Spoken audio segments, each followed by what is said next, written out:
Everyone, welcome to our channel. ఈరోజు కథ you are my devil. Ullas వెళ్ళిపోయిన తర్వాత అతని వైపు బాధగా చూస్తూ ఉండిపోయింది సింధు. మన ఇద్దరి మధ్య ఈ డిస్టర్బెన్స్కి కారణం ఆ పోకిరి వెధవ.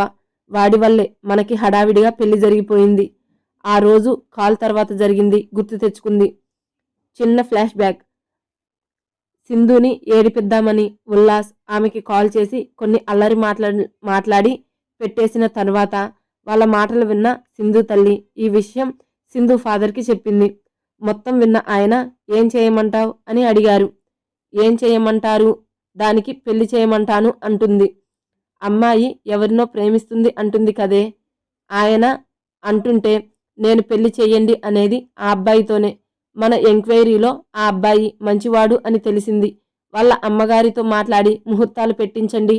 మన అమ్మాయి వెనక చాలామంది పడుతున్నారు. ఏదో ఒక చెడు జరగకుండా పెళ్లి చేసేయండి. రోజు న్యూస్లో చూస్తున్నాం కదా, ప్రేమించకపోతే యాసిడ్ పోయడం గట్రా చేస్తున్నారు. ఆలోచించుకోండి, నాకైతే భయంగా ఉంది అంది ఆవిడ. ఆయనకి ఆవిడ చెప్పింది కరెక్ట్ అనిపించింది. ఆ మర్నాడు ఉల్లాస్ వాళ్ళింటికి వెళ్ళి సింధు ఉల్లాస్ని ప్రేమిస్తుంది అని మీ అబ్బాయితో మా అమ్మాయికి పెళ్లి చేయండి అని అడిగారు. కొడుకు పెళ్లి కోసమే ఆతృతగా ఎదురు చూస్తున్న ఆవిడ ఒక అమ్మాయి తన కొడుకుని ప్రేమిస్తున్నాను పెళ్లి చెయ్యండి అని అడిగితే కాదంటుందా? వెంటనే తాంబూలాలు మార్చుకున్నారు. అప్పటికి ఉల్లాస్ తండ్రి భార్యని వాదిస్తున్నారు. వాడికి ఒక మాట అడుగు అని. కానీ ఆవిడ వినలేదు. సింధుకి ఒక పక్క హ్యాపీగా ఉన్న ఉల్లాస్ ఏమంటాడో అని భయం పట్టుకుంది.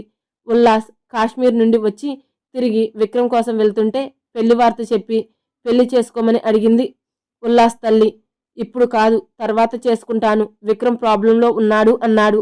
విక్రమ్ కోసమే పెళ్లి చేసుకోవడం లేదని ఆవిడికి కోపం వచ్చేసింది. దాంతో పెళ్లి చేసుకుంటావా, నన్ను చావమంటావా అని బెదిరించింది. ఎలానో ప్రేమించిన అమ్మాయే కదా పెళ్లి కూతురు అని ఆ 2 కారణాలతో ఒప్పుకున్నాడు. కానీ తర్వాత అభినయ మిస్ అయ్యింది అని తెలిసి పెళ్లి వాయిదా వేద్దాం అనుకున్నాడు. కానీ తన తల్లి ఒప్పుకోలేదు అని తెలిసి సింధుతో మాట్లాడి పెళ్లి వాయిదా వేయించాలి అనుకున్నాడు. అనుకున్నట్టుగానే సింధుని కలిసి విషయం చెప్పాడు. తను ఒప్పుకొని తండ్రితో మాట్లాడి ఒప్పిస్తాను అంది. కానీ సింధు తండ్రి ఒప్పుకోలేదు. శుభలేఖలు ఊరంతా పంచిన తర్వాత ఇలా చేస్తే నీ గురించి చెడుగా అనుకుంటారు, ఎట్టి పరిస్థితుల్లో ఈ పెళ్లి ఆగదు అని ఖరాఖండిగా చెప్పేశారు. ఉల్లాస్ కావాలని సింధు పెళ్లి ఆపలేదని కోపం పెరిగిపోయింది సింధుపై. బాధలో ఉన్న ఫ్రెండ్కి తను సపోర్ట్గా లేకుండా పెళ్లి చేసుకొని హ్యాపీగా ఉండడం ఉల్లాస్కి నచ్చక కోపంతో సింధుని దూరం పెడుతూ వచ్చాడు ఈ 3 ఏళ్ళు. అదంతా గుర్తు చేసుకొని ఆ పోకిరి వెధవ నాకు దొరకాలి, చెప్తా వాడి పని అని కసిగా అనుకుంది.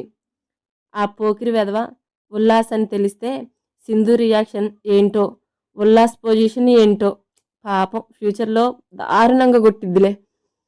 తన పర్సనల్ రూమ్లో కూర్చొని కస్టమర్స్తో చిరునవ్వుతో మాట్లాడుతున్న అక్షరాన్ని చూస్తున్నాడు విక్రమ్. అతని పెదవులపై చిరునవ్వు పొమ్మన్నా పోవడం లేదు. అభినయ చనిపోయింది అని అందరూ అంటుంటే అతను నమ్మలేదు. ఆమె కోసం వెతికిస్తూనే ఉన్నాడు. రోజు రోజుకి ఆమె జాడ కానరాకపోవడంతో అతనిలో ఆమె బ్రతికి ఉందన్న నమ్మకం సన్నగిల్లిపోతుంది. కానీ ఎప్పుడైతే అక్షరాన్ని చూశాడో అప్పటి నుండి అతని ఆనందం మాటల్లో చెప్పలేనిది. ఆమెకి గతం గుర్తుకు లేకపోయినా పర్వాలేదు అనుకున్నాడు. ఎందుకంటే ఆమె గతం అంతా బాధతో నిండినది. పెళ్ళైనా ఆమెకి సంతోషకరమైన రోజులు లేవు. అందుకే ఆమెని సరికొత్తగా ప్రేమించి తన ఇష్టంతో సొంతం చేసుకోవాలి. ఇక నుండి ఆమెకి కన్నీళ్లు దగ్గరికి రానివ్వకూడదు అనుకుంటున్నాడు. సీసీలో అక్షరాన్ని చూస్తున్న విక్రమ్ దగ్గరికి వచ్చాడు డేవిడ్. సార్ అని పిలిచిన పిలుపుకి తలెత్తి ఏంటి అన్నట్టు చూశాడు డేవిడ్ వైపు. సార్, రుద్ర సార్ పదే పదే కాల్ చేస్తూ అక్కడ ఏం పని ఉంది అని అడుగుతున్నారు అన్నాడు. వీడొకడు నా పెళ్ళాన్ని లైన్లో పెట్టుకుంటుంటే డిస్టర్బ్ చేస్తున్నాడు అని విసుక్కున్నాడు. సార్, రుద్ర సార్కి విషయం తెలియదు కదా సార్, మీ గురించి కంగారు పడుతున్నారు అన్నాడు డేవిడ్. అది నిజమే అని విక్రమ్ కాసేపు ఆలోచించి, హా, ఇక్కడికి 2 కిలోమీటర్ల దూరంలో ఒక మాల్ సేల్కి పెట్టారు అని చెప్పావు కదా. అవును సార్, మన మాల్ వల్ల ఆ మాల్ డౌన్ అయిపోయింది, అందుకే దాన్ని సేల్ చేస్తున్నారు అన్నాడు. అయితే అది మనమే కొంటున్నాం, కొని రీమోడలింగ్ చేయించి కొత్తగా ఓపెన్ చేద్దాం. ఈసారి రుద్ర కాల్ చేస్తే ఇదే విషయం చెప్పు అన్నాడు. ఓకే సార్, నేను ఆ మాల్ ఓనర్తో మాట్లాడతాను అన్నాడు. ఈవినింగ్కి యథావిధిగా గౌరీ, అక్షర ఇంటికి వెళ్ళిపోయారు. వాళ్ళ వెనకే డేవిడ్, విక్రమ్ కూడా. ఈరోజు తొందరగా రావడంతో గౌరీ గౌరీ అక్షర రూమ్ సర్దే పనిలో పెట్టుకున్నారు. పాత వస్తువులు బాల్కనీలో ఒక సైడ్కి పెట్టడానికి వెళ్ళింది అక్షర. వాటిని ఒక సైడ్కి సర్దుతుంటే తన వీపుకి ఏదో తగిలింది. ఏంటని చూస్తే రోజ్ ఫ్లవర్. దాన్ని చూడగానే వెనక్కి తిరిగి చూసింది. అయ్యో, ఒక్క ఫ్లవర్కే చూస్తావు అని తెలిస్తే ఇన్ని ఫ్లవర్స్ కోసేవాడిని కాదు. ఇప్పుడు వీటిని ఏం చేయాలి అని అక్షరాని అడిగాడు విక్రమ్. వాటి గురించి తర్వాత, ముందు మీరు నాపై పువ్వులు ఎందుకు విసిరారో చెప్పండి అని అడిగింది. ఏంటి మర్చిపోయావా? నాకు వండి పెడతాను అన్నావు. నువ్వు వచ్చి కాఫీ ఇస్తావని చూస్తుంటే రావడం లేదు. అందుకే ఒకసారి గుర్తు చేద్దామని వచ్చాను అన్నాడు. అయ్యో, ఇదొకటి ఉంది కదా, మర్చిపోయానే అని మనసులో అనుకుంది. అక్షర ఫేస్ చూసి, ఏంటి మర్చిపోయావా? అసలు నీకు మనసు ఉందా? నువ్వు వంట చేస్తావని ఆకలితో ఎదురు చూస్తున్న పిల్లాడిని పస్తులు పెడతావా అని అరుస్తుంటే, షు షు అరవకండి, నా ఫ్రెండ్ వింటుంది అంది. విననివ్వు, తననే అడుగుతాను అంటుంటే, నేను వస్తాను, ఒక 5 నిమిషాలు ప్లీజ్ అని బ్రతిమలాడింది. లోపల నవ్వుకుంటూ ఓకే అని మొహం సీరియస్గా పెట్టుకుని అన్నాడు. రూమ్కి వెళ్ళి గౌరీ, నేనలా బయటికి వెళ్ళి చల్లగాలికి తిరిగి వస్తాను అంది. ఏమైంది అని అడిగింది. అది కొంచెం తలంతా బరువుగా ఉంది, కొంచెం చల్లగాలికి తిరిగి వస్తే బాగుంటుందని. ఏంటి ఈ మధ్య తలనొప్పి అని ఎక్కువగా అంటున్నావు? హాస్పిటల్కి వెళ్దామా అని అడిగింది గౌరీ కంగారు పడుతూ. వద్దు వద్దు, పొద్దుటి నుండి పనిచేసి అలసిపోవడం వల్ల అలా అనిపిస్తుంది అంతే. మెదడుకి ప్రశాంతత ఇస్తే బాగుంటుంది. దీనికి డాక్టర్ ఎందుకు? సరే, ఈలోగా నేను తలస్నానం చేసి వస్తాను, దుమ్ము పడి చిరాగ్గా ఉంది అని టవల్ తీసుకొని వాష్రూమ్కి వెళ్ళింది. గౌరీ వెళ్ళిన తర్వాత అక్షర విక్రమ్ ఫ్లాట్కి వెళ్ళింది. అక్షర రావడంతో వచ్చావా? రావు అనుకున్నాను అన్నాడు విక్రమ్ వస్తున్న అక్షరాకి ఎదురు వెళ్ళి. అతను దగ్గరకు రావడంతో ఒక అడుగు వెనక్కి వేసి, మీకు ఏం వండాలో చెప్తే వంట చేసేస్తాను అంది. నేను నైట్ చపాతీ మాత్రమే తింటాను, వాటిలోకి ఏం కర్రీ చేసినా పర్వాలేదు, ముందు ఒక కాఫీ తీసుకురా అన్నాడు. అలాగే అని కాఫీ చేసి విక్రమ్కి ఇచ్చింది. దాన్ని తీసుకొని తాగి, చాలా టేస్టీగా ఉంది నీ చేతి కాఫీ అని అక్షరాని పొగుడుతూ తాగేశాడు. విక్రమ్ తను చేసింది నచ్చడంతో ఎందుకో అక్షరాకి హ్యాపీగా అనిపించింది. విక్రమ్ కాఫీ ఫినిష్ చేసి అక్షరతో పులిహోర సారీ మాటలు కలుపుదాం అనుకున్నాడు. కానీ అతనికి కాల్ రావడంతో, అది ఇంపార్టెంట్ కాల్ అవ్వడంతో 1 మినిట్ అని అక్షరాతో చెప్పి మొబైల్ తీసుకొని బాల్కనీలోకి వెళ్ళాడు. విక్రమ్ వెళ్ళిన తర్వాత అక్షర కిచెన్లోకి వెళ్ళి ఫుడ్ ప్రిపేర్ చేయడం స్టార్ట్ చేసింది. అరగంటకి తక్కువ సమయంలోనే పూర్తి చేసి వాటిని హాట్ బాక్స్లో పెట్టి డైనింగ్ టేబుల్పై సర్దేసి తన ఫ్లాట్కి వెళ్ళిపోయింది. గౌరీ అక్షర రావడం చూసి, ఈరోజు వంట నేను చేస్తానులే అంది. పర్వాలేదు చేస్తాను అని గౌరీ వద్దన్న వంట పూర్తి చేసి స్నానానికి వెళ్ళింది. విక్రమ్ కాల్ మాట్లాడి వచ్చేసరికి అక్షర ఎక్కడా కనిపించలేదు. కిచెన్లోకి వెళ్ళి చూశాడు, అక్కడ లేదు. బయట నుండి వస్తున్న డేవిడ్, ఏంటి సార్ వెతుకుతున్నారు అని అడిగాడు. మీ మేడంని అన్నాడు. ఏంటి మేడం ఇక్కడికి వచ్చారా అన్నాడు.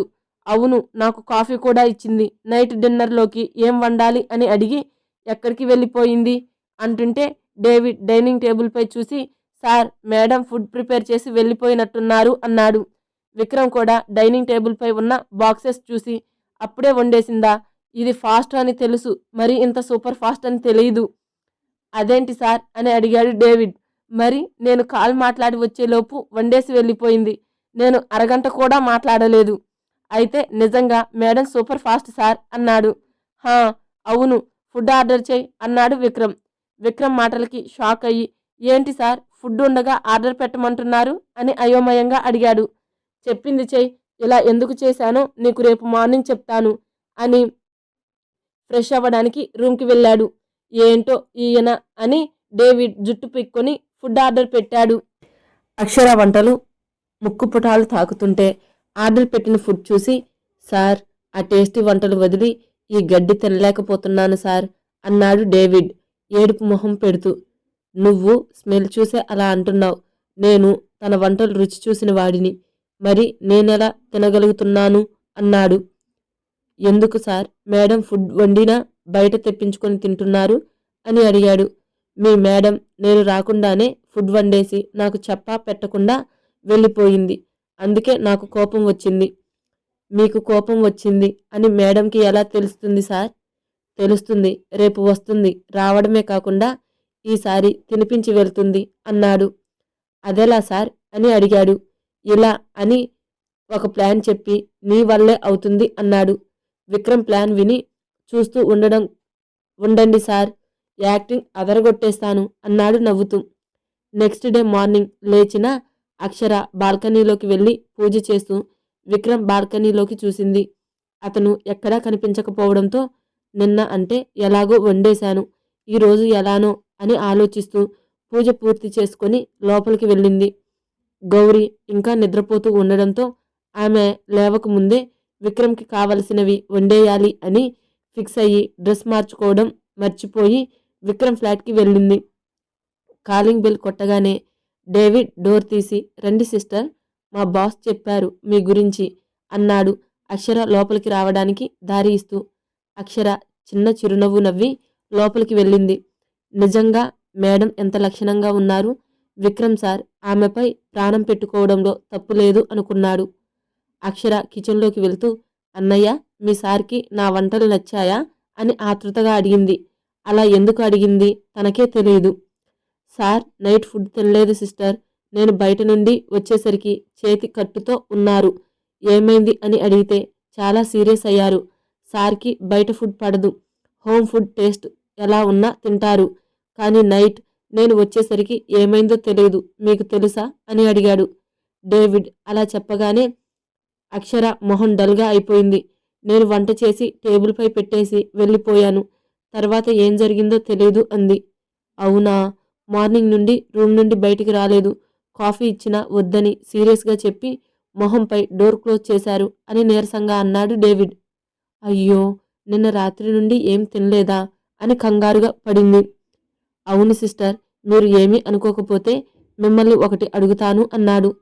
ఏంటన్నయ్యా, నేను చెయ్యగలిగేది అయితే చేస్తాను అంది. నువ్వు చేయగలిగేదే సిస్టర్, మా సార్ ఎందుకు అలా ఉన్నారో కొంచెం అడుగుతారా అంటూ అక్షర మొహంలోకి చూస్తూ అడిగాడు. నేనెలా అడుగుతాను అని భయంగా. సర్లే వదిలేయండి, పాపం మా బాస్ తిండి తినకుండా ఆ రూంలోనే ఉంటారు అన్నాడు బాధగా మొహం పెడుతూ. డేవిడ్ యాక్టింగ్కి అక్షర కరిగిపోయింది. సర్లే అన్నయ్య, అడుగుతాను, మీరు నాతో వస్తారా అని అడిగింది. ఇప్పుడు మేడంతో వెళ్తే సార్ కోప్పడతారేమో, కానీ వెళ్ళకపోతే మేడం భయంతో వెళ్ళరు. సర్లే, అక్కడికి వెళ్ళిన తర్వాత ఏదో ఒకటి మేనేజ్ చేసి బయటికి వెళ్ళిపోవచ్చు అనుకొని ఓకే సిస్టర్ రండి అని విక్రమ్ రూమ్కి వెళ్ళి తీసుకెళ్లాడు.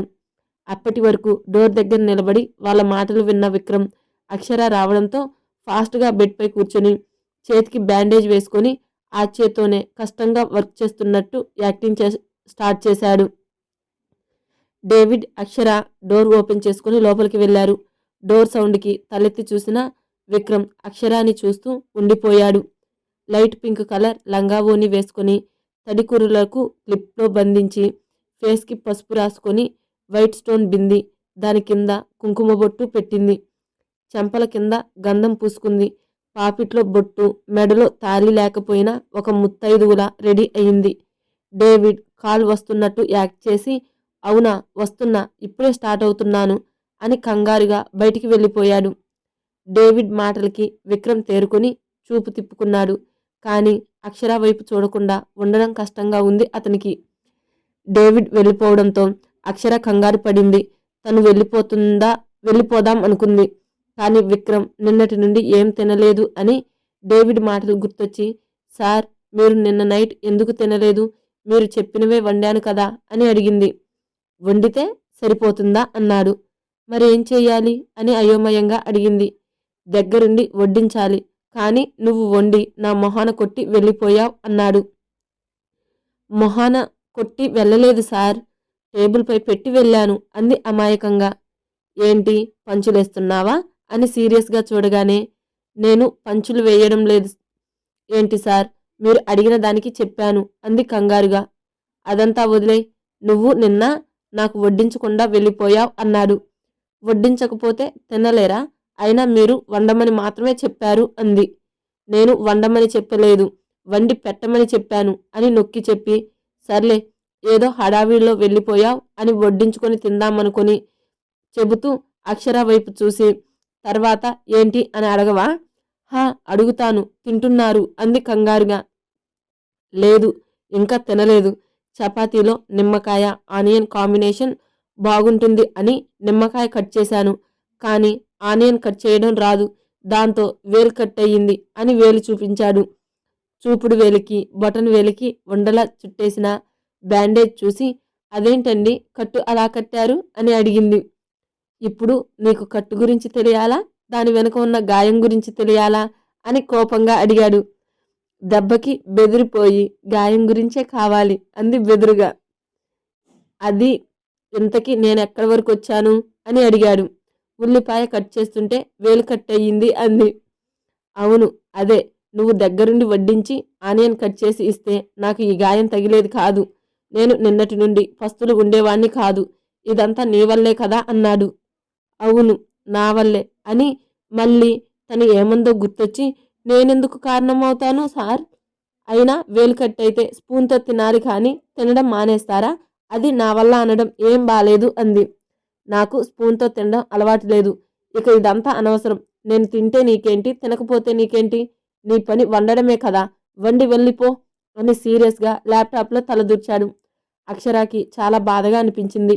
విక్రమ్ నిన్నటి నుండి ఏం తినలేదు అని తెలియగానే అది తన వల్లే అంటుంటే మనసంతా భారంగా మారిపోయింది. అతని వైపు ఒకసారి చూసింది. చేతి కట్టుతో ఇబ్బందిగా వర్క్ చేసుకుంటూ కనిపించాడు. అక్షర వెళ్ళిపోవడం చూసి, అదేంటి ఇంత కష్టపడి యాక్టింగ్ చేస్తే అలా వెళ్ళిపోతుంది అనుకొని బెడ్ పై నుండి లేచి బయటికి వెళ్ళాడు. అక్షర విక్రమ్ బెడ్రూమ్ నుండి హాల్లోకి వెళ్ళి డైనింగ్ టేబుల్ మీద ఉన్న బాక్స్ ఓపెన్ చేసి చూసింది. నిన్న తను వండిన వంటలు అలానే ఉండడంతో ఇంకా బాధగా అనిపించి కిచెన్లోకి వెళ్ళింది.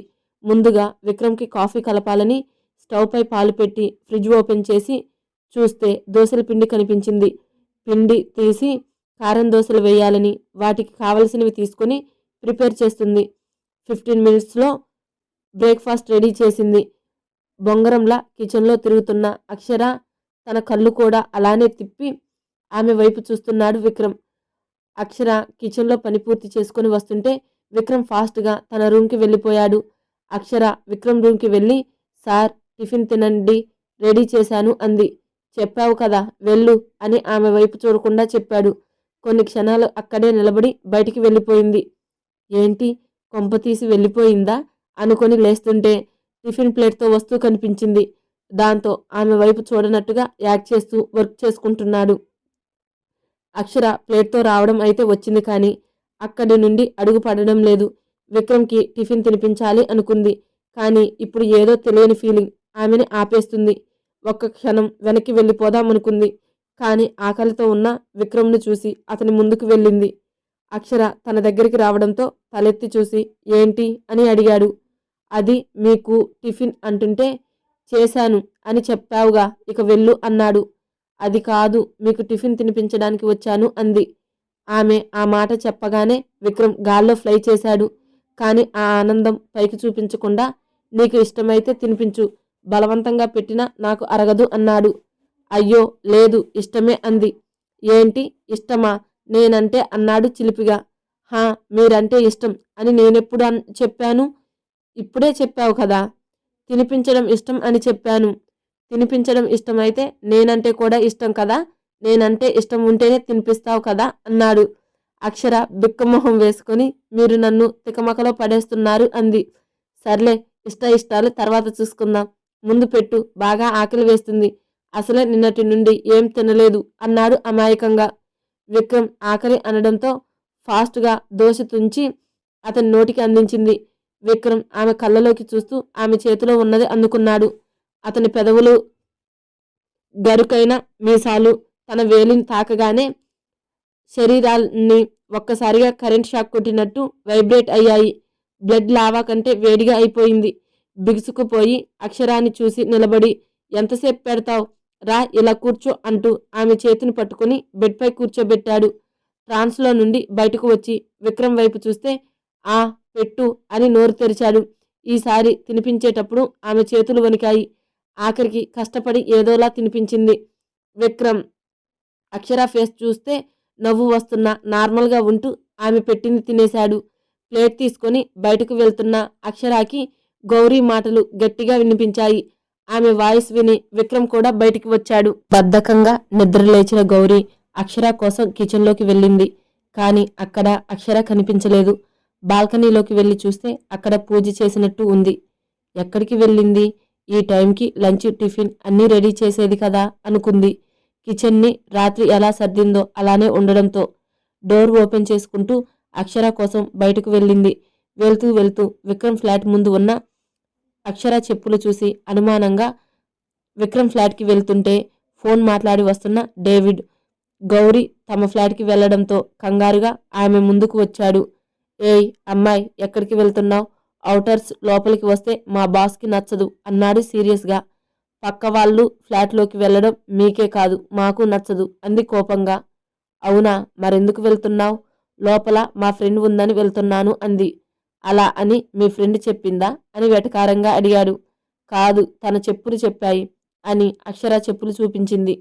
అక్షర చెప్పులు చూసి డేవిడ్ గతుక్కుమన్నాడు. మేడంని ఈ బాండం చూడలేదు అని బిల్డప్ ఇచ్చాను. ఇప్పుడు ఏం చేస్తుందో అని భయంగా చూశాడు గౌరీ వైపు. డేవిడ్కి ఒక సీరియస్ లుక్ ఇచ్చి వెళ్తుంటే అడ్డుపడ్డాడు. ఏయ్ తప్పుకో అని అరిచింది. ఏంటి అలా వెళ్ళిపోతున్నావు? చెప్పులు చూసి మీ ఫ్రెండ్ మా ఫ్లాట్లో ఉందని అంటున్నావు. ఆ చెప్పులు ఎవరైనా పిల్లలు తెచ్చారేమో అన్నాడు. నీ ఓవర్ యాక్షన్ చూస్తుంటే తను లోపల ఉందేమో అని డౌట్ కొడుతుంది. నన్ను చూడనివ్వు అని వెళ్తుంటే ఏయ్ బాండం, చెప్పేది నీకే అని విసుగ్గా అన్నాడు. అందరూ బాండం అని అంటుంటే కోపం వస్తుంది. ఇప్పుడు కూడా డేవిడ్ బాండం అని పిలిచేసరికి ఈసారి పిచ్చిలేసింది గౌరీకి. ఫాస్ట్గా డేవిడ్ దగ్గరికి వచ్చి అతని జుట్టు పట్టుకొని ఒంగో పెట్టి వాయించేసింది. గౌరీ కొట్టే దెబ్బలు డేవిడ్ జిమ్ బాడీకి తగలకపోయినా జుట్టు పట్టుకోవడంతో నొప్పి పుట్టి కుయ్యో మొర్రో అని అరుస్తున్నాడు. అబ్బా వదలవే బాండం, అయినా ఇలా బండగా ఉంటే బాండం అనక సన్నజాజి తీగ అంటారా అన్నాడు ఆమె నుండి జుట్టు విడిపించుకొని. దాంతో మళ్ళీ కొట్టబోయి ఆమె చేతిని పట్టుకొని ఏంటి ఆడపిల్లవి అని ఊరుకుంటుంటే ఎక్కువ చేస్తున్నావు, నాకు కోపం వచ్చింది అంటే హా ఏం చేస్తావు, హా ఏం చేస్తావు అని డేవిడ్ మీదకి పోతుంటే చేతిని మడిచి గోడకి అదిమి పెట్టాడు కోపంగా. కారిడార్లో ఆడుకుంటున్న పిల్లలు డేవిడ్ని గుద్దుకుంటూ వెళ్లడంతో ఫోర్స్గా వెళ్ళి గౌరీని గుద్దుకున్నాడు. రాక్ లాంటి అతని జిమ్ బాడీ మెత్తటి తన ఎదపరువాలకి తగలడంతో బిగుసుకుపోయింది గౌరీ. డేవిడ్ అంతే, 30 ఏళ్లలో ఆడగాలి సోకని బ్రహ్మచారి. ఒక అమ్మాయిని అతుక్కొని ఉండడంతో ఇన్ని రోజులు కలగని ఫీలింగ్స్ అతనిలో కలిగాయి. రెప్ప వేయకుండా గౌరీ వైపు చూస్తున్నాడు. చబ్బీ బుగ్గలు, మధ్యలో ఎర్రని దొండపండు లాంటి పెదవులు ఊరిస్తుంటే వాటిని అందుకోమని మనసు ఉరకలు వేస్తుంటే ట్రాన్స్లో అతని ఫేస్ ముందుకు తెచ్చాడు. డేవిడ్ ఏం చేయబోతున్నాడో గ్రహించి ఇంకొక చేత్తో అతని డొక్కలో పొడిచింది. చంపేసిందిరోయ్ అంటూ పొట్ట పట్టుకున్నాడు. నాతో పెట్టుకుంటే ఇలానే ఉంటుంది అని జడ వెనక్కి వేసుకొని ముందుకు వెళ్తుంటే నన్నే కొడతావా అని గౌరీ చేతిని గట్టిగా పట్టుకున్నాడు. ముందు మెల్లిగా పట్టుకోవడం వల్ల పెద్ద నొప్పి లేదు, కానీ ఈసారి కోపంతో పట్టుకోవడంతో నొప్పి పుట్టి రేయ్ నేను కాదురా నువ్వే బండ, వదలరా బండ సచ్చినోడా అని అరుస్తుంటే గౌరీ అరుపులు విని అక్షర హాల్లోకి వచ్చింది. ఆమె వెనుకే విక్రమ్ కూడా. వాళ్ళు గుమ్మం ముందు ఉండడంతో హాల్లో అక్షరాని చూసి అక్షర నువ్వు ఇక్కడేం చేస్తున్నావు అని అడిగింది. అక్షర విక్రమ్ రావడంతో గౌరీ చేతిని వదిలేశాడు డేవిడ్. డేవిడ్ వైపు సీరియస్గా చూసి చెప్పు అక్షర, ఇక్కడికి ఎందుకు వచ్చావు అని అడిగింది. అది అన్నయ్య వాళ్ళకి వంట చేసుకోవడం రాదట, బయట ఫుడ్ తినడానికి ఇబ్బంది పడుతున్నారని వీళ్ళకి వంట చేస్తున్నాను అంది. మొదలు పెట్టావా నీ సమాజ సేవ? నీకేం చెప్పాను? వీళ్ళకి దూరంగా ఉండమని అంటే వీళ్ళకి వండి పెడుతున్నావా అని కోపంగా అడిగింది. పాపం కదా అని అంది మెల్లిగా. ఏంటి పాపం? ఇప్పుడు మనం పాపం అనుకుంటే తర్వాత అందరూ మనల్ని చూసి పాపం అనుకుంటారు అంది. హలో మేడం, ఏంటి మీ ఉద్దేశం? మేము నీ కంటికి ఎలా కనిపిస్తున్నాం అని అడిగాడు డేవిడ్. మనుషుల్లా అయితే కనిపించడం లేదు అంది సీరియస్గా. డేవిడ్ కోపంగా గౌరీ దగ్గరికి వెళ్తుంటే విక్రమ్ ఆపి, చూడు సిస్టర్, మీ ఫ్రెండ్ అంటే నాకు చాలా ఇష్టం. తన్ని ఫస్ట్ టైం చూడగానే నచ్చింది. ప్రేమించాను, పెళ్లి చేసుకోవాలి అనుకుంటున్నాను అన్నాడు డైరెక్టుగా పాయింట్కి వచ్చేస్తూ. విక్రమ్ మాటలకి అక్షర షాక్ అయింది. గౌరీ విక్రమ్ వైపు కోపంగా చూస్తూ, మీరు ప్రేమిస్తే సరిపోతుందా, తనకి ఇష్టం ఉండొద్దా అంది. విక్రమ్ అక్షర వైపు తిరిగి, నేనంటే నీకు ఇష్టమేనా అని అడిగాడు. విక్రమ్ అడిగిన దానికి అక్షర నిర్ఘాంతపోయింది. ఒకరోజు పరిచయానికే ఇష్టం అని ఎలా చెప్తాం? అలా అని ఇష్టం లేదు అని చెప్పలేదు. ఎందుకో ఆ మాట అనుకోవడానికి కూడా ఆమె మనసు ఒప్పుకోవడం లేదు. అలా ఎందుకు అవుతుందో ఆమెకి అర్థం కాక అయోమయంగా విక్రమ్ వైపు చూస్తే తన వైపు ఆశగా చూస్తూ కనిపించాడు. చూడండి, మీరు ఎవరో ఏంటో తెలుసుకోకుండా మీరంటే ఇష్టమని ఎలా చెప్తుంది? అయినా మీ డబ్బున్న వాళ్ళని నమ్మలేము అంది గౌరీ కోపంగా. మీకు అంత అనుమానం ఉంటే నా గురించి చెబుతాను. నేను మీరు పనిచేసే మాల్కి ఓనర్ అనగానే ఈసారి గౌరీ షాక్ అయింది. తదేకంగా విక్రమ్ని చూస్తుంటే మళ్ళీ విక్రమ్ మాట్లాడుతూ, ప్లీజ్ సిస్టర్, తనంటే నాకు చాలా ఇష్టం. తనని నేను బాగా చూసుకుంటాను అన్నాడు. విక్రమ్ మాటలకి తేరుకొని నాకు ఇష్టం లేదు అంది. ఏం, ఎందుకు అని కోపంగా అడిగాడు డేవిడ్. గౌరీ విక్రమ్ వైపు చూసి, రోజుకొక అమ్మాయితో తిరిగే మీకు నా ఫ్రెండ్ సెట్ అవ్వదు. పైగా తను కలర్ తక్కువ. మీలాంటి హ్యాండ్సమ్ పక్కన తను సూట్ అవ్వదు. అలాంటిది మీరు తన్ని పెళ్లి చేసుకొని ప్రపంచానికి పరిచయం చేస్తారు అని నమ్మడానికి నేనేమి వెర్రిదాన్ని కాదు అంది కోపంగా. ఆమె మాటలకి విక్రమ్ మొహంపై ఎవరో చాచిపెట్టి కొట్టినట్టు అనిపించింది. గతంలో జరిగిన దానికి ఇప్పుడు గౌరీ అడుగుతున్నట్టు అనిపించింది. విక్రమ్ మొహం బాధగా మారిపోయి తలదించేశాడు. గౌరీ మాటలకి విక్రమ్ బాధపడ్డం చూసి, ఏయ్, మర్యాదగా మాట్లాడు, ఎవరితో మాట్లాడుతున్నావో తెలుస్తుందా అని అరిచాడు డేవిడ్. తెలుసు, తెలిసే మాట్లాడుతున్నాను అని కోపంగా చెప్పి అక్షర చేతిని పట్టుకొని తీసుకువెళ్ళిపోతుంటే విక్రమ్ అక్షర చేతిని పట్టుకున్నాడు. గౌరీ వెనక్కి తిరిగి, వదలండి తన చేతిని అంది. అప్పటి వరకు బాధగా ఉన్న విక్రమ్ ఒక్కసారిగా సీరియస్ మోడ్లోకి మారిపోయి అక్షరాని గట్టిగా తన వైపు లాక్కున్నాడు.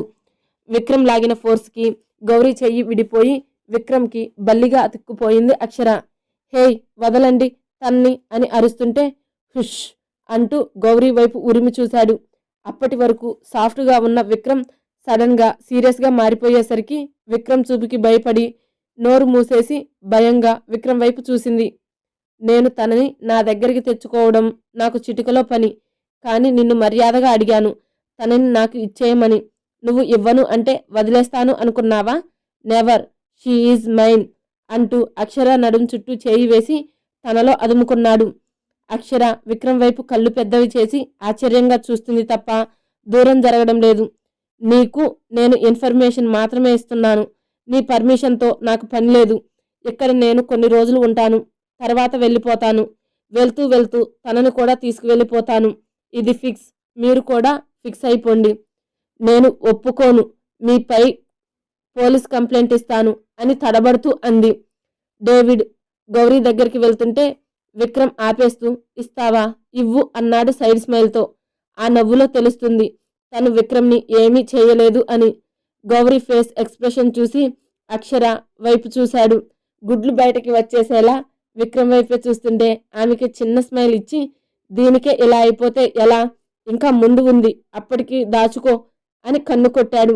వెంటనే విక్రమ్ని విడిపించుకొని దూరం జరిగింది. గౌరీ డేవిడ్ విక్రమ్ వైపు కోపంగా చూస్తూ అక్షరాన్ని తీసుకొని తన ఫ్లాట్కి వెళ్ళిపోయింది. సార్, ఫైర్ బ్రాండ్లో ఫైర్ అయిపోయినట్టుంది అని వెళ్తున్న గౌరీని నవ్వుతూ చూశాడు. అవును అమ్మా, బుజ్జి అంటే ఎక్కువ చేస్తుంది అన్నాడు. అయినా నన్ను సీరియస్ అవ్వద్దు అని చెప్పి మీరు గౌరీకి సీరియస్గా వార్నింగ్ ఇచ్చారు ఏంటి సార్ అని అడిగాడు. అభినయని నా నుండి దూరం చెయ్యాలని చూస్తే నా రియాక్షన్ ఇలానే ఉంటుంది. ఇక నుండి మీ మేడంకి నా స్వీట్ టార్చర్ చూపిస్తా అంటూ రూమ్కి వెళ్ళాడు. అక్షరాని హక్ చేసుకున్నప్పుడు ఆమె ఒంటి పరిమళం ఇంకా విక్రమ్పై ఉండడంతో గాఢంగా పిలుస్తూ ఈరోజు స్నానం చేయనక్కర్లేదు అనుకొని బెడ్పై పడిపోయాడు. అక్షరాని తీసుకొని తన ఫ్లాట్కి వెళ్ళిన గౌరీ అక్షర వైపు కోపంగా చూస్తుంటే అక్షర తలదించుకుంది. చూసావా, నువ్వు పాపం అని వంట చేస్తే వాడు నీకే ఎసరు పెట్టాడు అంది కోపంగా. సారీ గౌరీ, ఇలా అవుతుంది అనుకోలేదు అంది తలదించుకొని. కొరివి తెచ్చి తలపై పెట్టావు కదే. అతని కాన్ఫిడెంట్ చూస్తుంటే నిన్ను వదిలిపెట్టేలా లేడు. అతన్ని ఎదిరించి మనమేం చెయ్యలేం అని ఆలోచిస్తుంది. మరి గౌరీ ఎలాంటి నిర్ణయం తీసుకోబోతుంది తెలుసుకోవాలనుకుంటే నెక్స్ట్ పార్ట్ చదవాల్సిందే. Please subscribe to my channel. Thank you.